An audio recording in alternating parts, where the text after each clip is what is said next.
জাতীয়তে মাদকদ্রব্য আছে, সব এগুলা বর্জনীয়, এগুলা গ্রহণ করা। মদ দ্বারা উদ্দেশ্য মাদকদ্রব্য, বলে মদ দ্বারা মাদকদ্রব্য। قال رسول الله صلى الله عليه وسلم لا يشربن ناس من أمتي الخمر يسمونها بغير اسمها।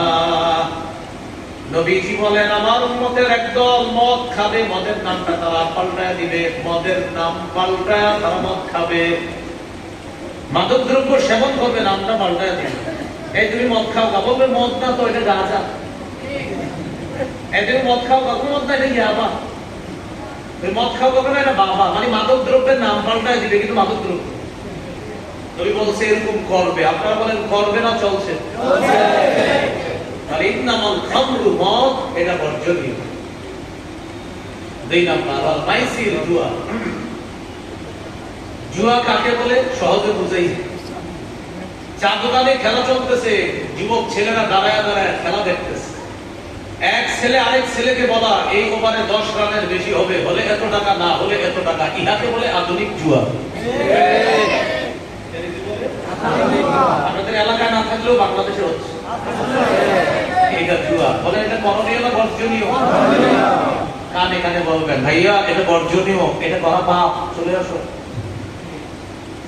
আরেকটা হলো ঘরে বৈশা বৈশা খেলা, জুয়ার অ্যাপস আছে, জুয়ার অ্যাপস দিয়ে জুয়া খেলা। এই অ্যাপস এর অ্যাডভারেজ দেয় আমাদের দেশে যাদেরকে আমরা সেলিব্রিটি মনে করি। জুয়ার অ্যাড দেয় সেলিব্রিটিরা। যেই সেলিব্রিটিরা জুয়ার অ্যাড দেয়, জুয়াও বর্জনীয়, সেলিব্রিটিও বর্জনীয়, জুতার মাইল গ্রহণীয়। সেলিব্রিটি আবার জুয়ার অ্যাড দেয়, বললাম বর্জনীয়, পাশাপাশি জুতার বাড়ি গ্রহণীয়। তাহলে জুয়া এটা কি বর্জনীয় না করণীয়? বর্জনীয়। যে অ্যাড দেয় ও বর্জনীয়।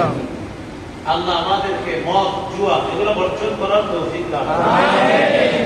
3 নম্বরে আয়াত, ওয়াল আনসার।